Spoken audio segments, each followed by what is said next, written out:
ফের বেরিয়ে পড়েছি আমরা।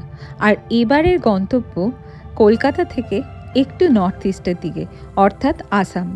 আসামে যাচ্ছি আর থাকবো এবার কাজিরাঙাতে। করব কাজিরাঙার মেন জোনে বেশ কিছু সাফারি। তাই নিয়ে আমরা চলে এসেছি life in a travel bag চ্যানেলে আসামের কাজিরাঙার গল্প নিয়ে। এই পর্বে আপনারা দেখতে পারবেন আসামে বাগড়ি জোনে আমাদের সাফারি আর আমরা কি দেখতে পাই। দেখতে থাকুন life in a travel bag channel.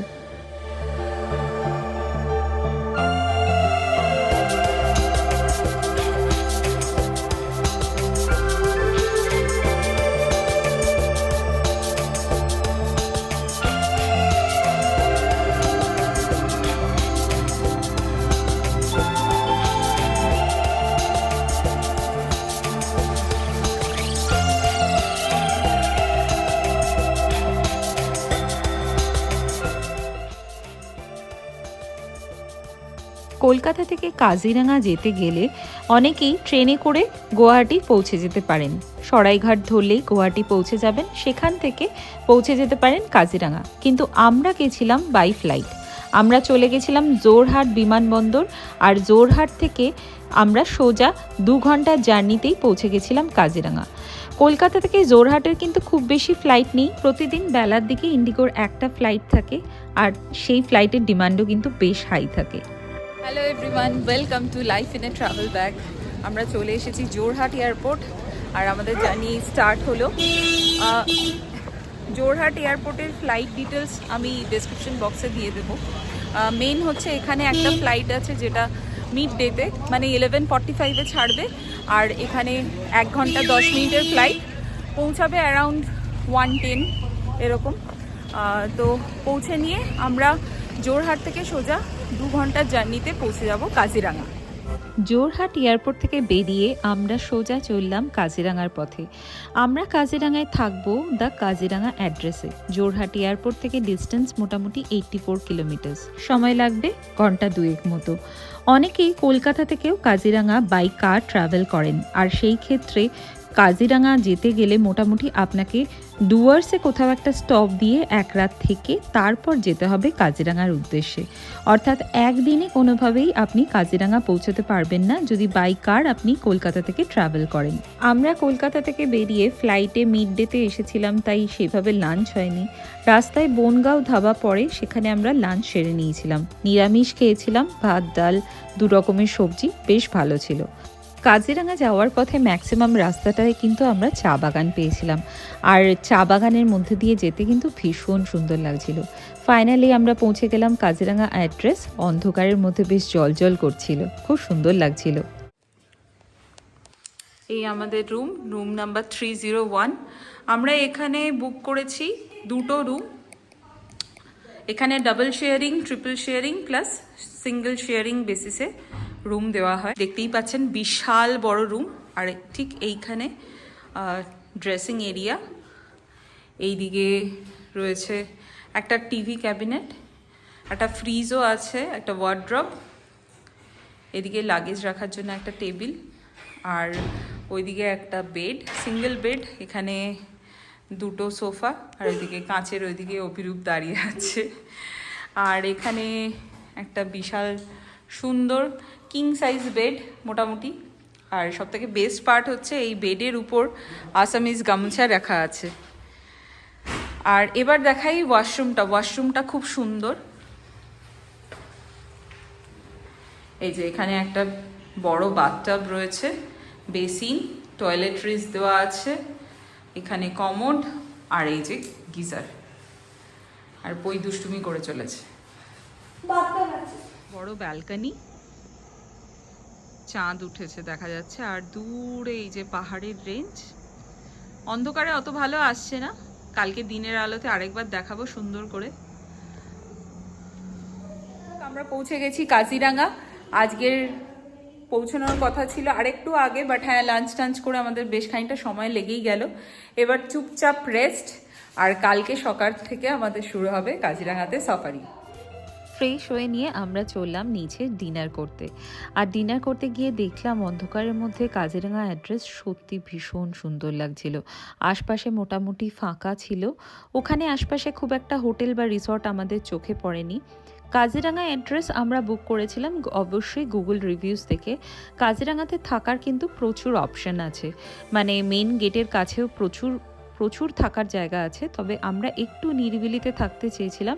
আর অবশ্যই হোটেল বা রিসর্টটা ভালো হবে, সার্ভিস খাবার দাবার সব কিছুই ভালো হবে, সেই রকম দেখে নিয়েই গুগল রিভিউজ থেকে আমরা বুক করেছিলাম।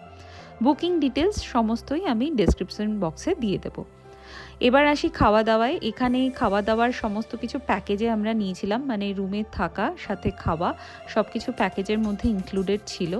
এই প্যাকেজের কোন রুমের কি ফেয়ার লেগেছিল সেইটাও কিন্তু ডেসক্রিপশন বক্স থেকে আপনারা পেয়ে যাবেন। আমরা যেদিন পৌঁছেছিলাম সেই দিন ছিল আমাদের নিরামিষ খাওয়ার দিন, আর তাই ওনারা আমাদের কথা মতো কিন্তু নিরামিষ খাবারই ব্যবস্থা করেছিলেন। প্রত্যেকটা খাবার এক ফোঁটা বাড়িয়ে বলছি না, বেশ ভালো ছিল। খাবার দাবার টেস্ট বা খাবার দাবার কোয়ালিটি ভীষণ ভীষণ ভালো ছিল। তো খেয়ে দিয়ে নিয়ে আমরা বেরিয়ে পড়লাম। দেখলাম বাইরে রিসেপশন এরিয়াটাও খুব সুন্দর সাজানো, আর রিসেপশন এরিয়াতে আমরা যখন পৌঁছেছিলাম তখন কিন্তু ওয়েলকাম ড্রিঙ্কও পেয়েছিলাম। যাই হোক, আমরা চলে গেলাম আমাদের ফ্লোরে, গিয়ে সেখানে কিছুক্ষণ সোফায় বসে গল্প করলাম। গল্প টল্প করে নিয়ে এবার শুয়ে পড়ার পালা, কারণ পরের দিন কিন্তু সকালে সাফারি। এবার সাফারির সমস্ত যাবতীয় ডিটেলস আপনাদের আস্তে আস্তে একে একে বলবো, দেখতে থাকুন এই পুরো video. Good morning from Kaziranga. এখন বাজে 6:17।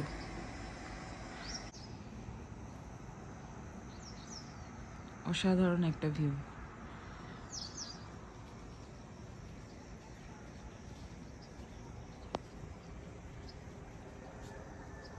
Good morning.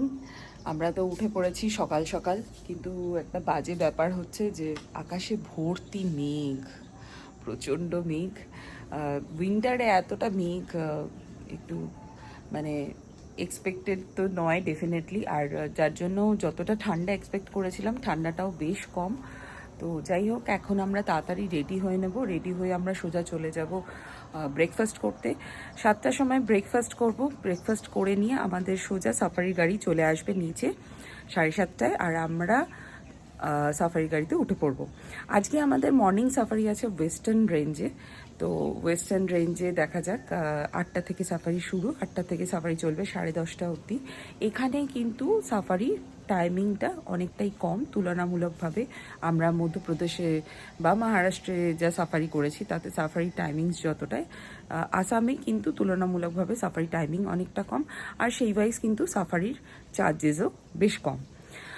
আমি পুরো ডিটেলস দিয়ে দেব, আপনারা দেখে নিতে পারেন যাতে আপনাদের বুকিং করতে সুবিধা হয়। তবে একটা জিনিস আমি বলবো, যেখানে থাকছেন সেখান থেকে যদি আপনি বুক করেন তাহলে একটা সুবিধা, যে কোনো সাফারির গেট থেকে আপনার ওই হোটেল অবধি আসার যে বন্দোবস্তটা সেটা ওই হোটেলই করে দেবে। মানে আমাদের যেমন ধরুন এখান থেকে ওয়েস্টার্ন রেঞ্জ বেশ দূর, আধা ঘন্টার ডিস্টেন্স, তার জন্য আমাদের আলাদা করে কোনো গাড়ি নিতে হচ্ছে না বা আলাদা করে কোনো চার্জেস দিতে হচ্ছে না। সাফারি গাড়ি ডিরেক্ট আমাদের এখান থেকে এসে পিক আপ করে নিয়ে যাবে। তো যাই হোক, দেখা যাক, কিপিং ফিঙ্গার্স ক্রসড, দেখা যাক কি কি দেখতে পাই। আপাতত এই ভিউটা এনজয় করছি।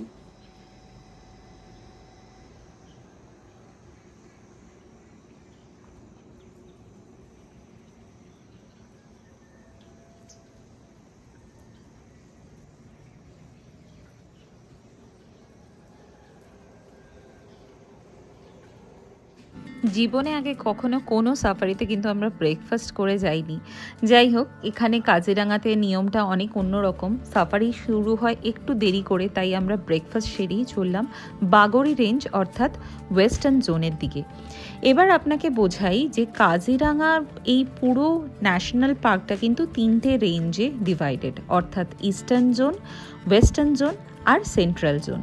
আমাদের প্রথম সাফারি ছিল ওয়েস্টার্ন জোন অর্থাৎ বাগড়ি জোনে। এই বাগড়ি রেঞ্জ কিন্তু ফেমাস ফর রাইনো সাইটিং, মানে এখানে আপনি প্রচুর প্রচুর রাইনো দেখতে পাবেন। আর আমরা তাই রাইনো সাইটিংটাকেই মেন প্রাধান্য দিয়ে প্রথম সাফারিটা রেখেছিলাম এই ওয়েস্টার্ন জোন অর্থাৎ বাগড়ি জোনে। কাজিরাঙাতে যারা এলিফ্যান্ট সাফারি করতে ইচ্ছুক তারা কিন্তু একমাত্র এই ওয়েস্টার্ন জোনেই এলিফ্যান্ট সাফারি করতে পারবেন। সেন্ট্রাল বা কোহরা জোনে এলিফ্যান্ট সাফারি শুধুমাত্র এনআরআইদের জন্যই ব্যবস্থা করা থাকে, নর্মাল ইন্ডিয়ানদের জন্য নয়। কাজিরাঙা সাফারির যাবতীয় টিকিট কাটা, বুকিং সমস্ত কিছু যিনি করে দিয়েছিলেন তার ফোন নাম্বার আমি ডেসক্রিপশন বক্সে দিয়ে দিলাম। আমরা বাগড়ি জোনে পৌঁছে বেশ কিছুক্ষণ আমাদের সময় লাগলো ক্যামেরার জন্য টিকিট করতে। এই ভুলটা যদি আমরা না করতাম তাহলে আমাদের আগে একটু হয়ে যেত। তো যারা ক্যামেরা নিয়ে যাচ্ছেন তারা যখন বুকিং করবেন তখন আগে থেকেই মেনশন করে দেবেন ক্যামেরা আছে। ক্যামেরার জন্য দাঁড়াতে বেশ খানিকক্ষণ সময় নষ্ট হয়েছিল। তবে নষ্ট হয়েছিল কিনা বলবো না, তখন আমরা লাইন দিয়ে দেখলাম আমাদের চোখের সামনে দিয়ে বেশ কিছু হাতি সাফারি শেষে ফিরছে, আর সেই এক্সপিরিয়েন্সটা কিন্তু একদমই মন্দ নয়। মোটামুটি সাফারি গাড়ির গায়ের উপর দিয়ে হাতিগুলো ফিরছিল, তো দেখতে বেশ মজাদার লাগছিল। সাফারি শুরু হতে না হতেই আমরা একটা জলাশয়ের মধ্যে দেখলাম বার হেডেড গিজ। বেশ অনেকে মিলে ওরা সকালের প্রাতরাশ খাচ্ছিল।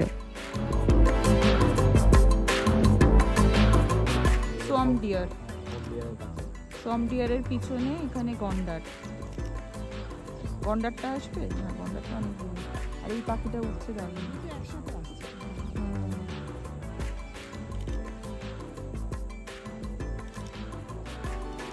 এই যে হক ডিয়ার,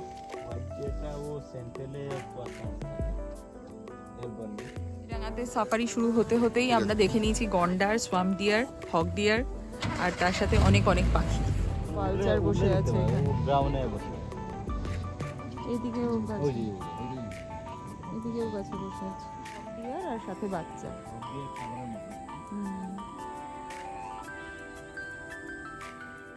কাজিরাঙায় সাফারি বুকিংয়ের জন্য যারা বার্ডিং করতে চান তারা বুক করতে পারেন ইস্টার্ন জোন।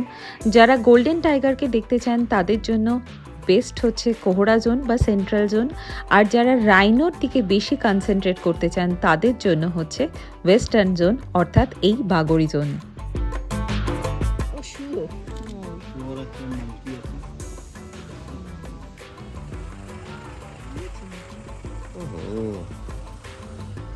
তো আমরা চলে এসেছি এখন প্রথম ওয়াচ টাওয়ারে ওঠার দরকার নেই, এখান থেকে পরিষ্কার রাইনো দেখা যাচ্ছে, বাট বাইনোকুলার থাকলে সব থেকে বেস্ট। ওইয়ের একটা বাইনোকুলার আছে, সেই দিয়ে আমরা খুব সুন্দর রাইনো দেখতে পাচ্ছি। এইখানে রাইনো আছে, ওই দিকেও রাইনো আছে, আর জায়গাটা কিন্তু ভীষণ ভীষণ সিনিক। জলের মধ্যে গাছের ডালে বসে থাকা টার্টেলেরও কিন্তু দেখা মিলল।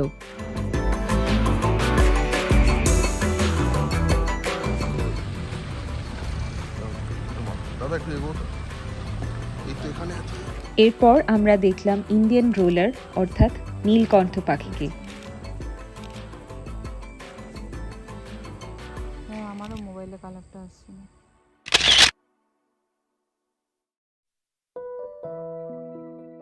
জায়গায় জায়গায় জলা জমিতে বসেছিল হোয়াইট ব্রেস্টেড কিংফিশার। বলতে বলতেই দেখা মিলল আবার রাইনোর। বাগড়ি জোনে মোটামুটি আমরা 40টারও বেশি কিন্তু রাইনো দেখে নিয়েছিলাম। গন্ডার আর বেবি আছে, কিন্তু গন্ডার তো পেছন ফিরেই আছে মনে হচ্ছে নাকি? না না, গন্ডারের মুখ দেখা যাচ্ছে এই যে, আর বেবি পিছনে বসে আছে।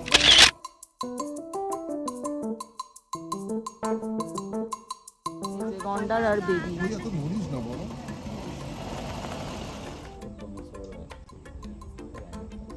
রাইনোর কাছে না? হ্যাঁ, ওই তো একটা বনো শুয়োর আছে, খুব সুন্দর।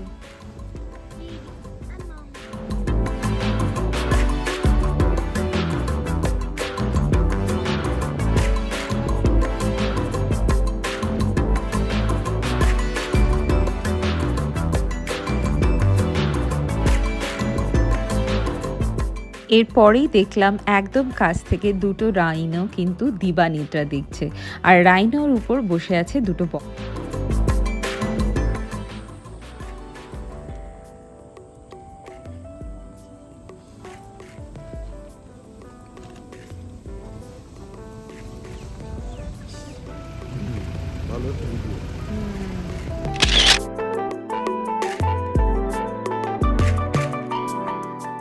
এরপর দেখা মিলল ঝোপের আড়ালে বসে থাকা এক বিশাল ওয়াটার বাফেলোর।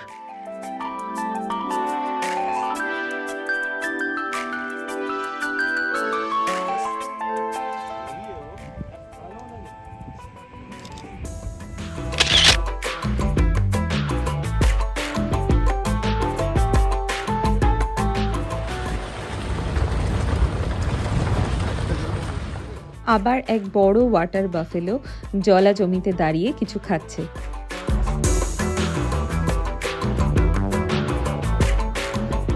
কাজিরাঙার গোল্ডেন টাইগারের কথা হয়তো অনেকেই শুনেছেন।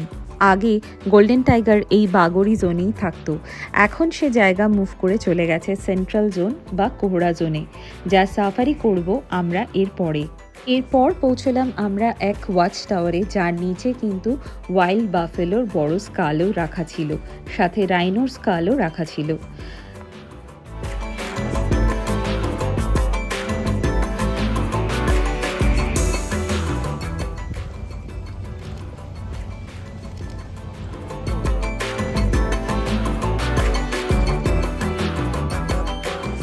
বাগড়ি জোনে জলাশয় বেশি থাকায় এখানে রাইনো দেখার চান্স অনেক বেশি হয়। তাই এখানে বিভিন্ন জলাশয়ে কিন্তু আমরা যেমন রাইনো দেখেছি, তেমন দেখেছিলাম বেশ কিছু মাইগ্রেটরি বার্ডস।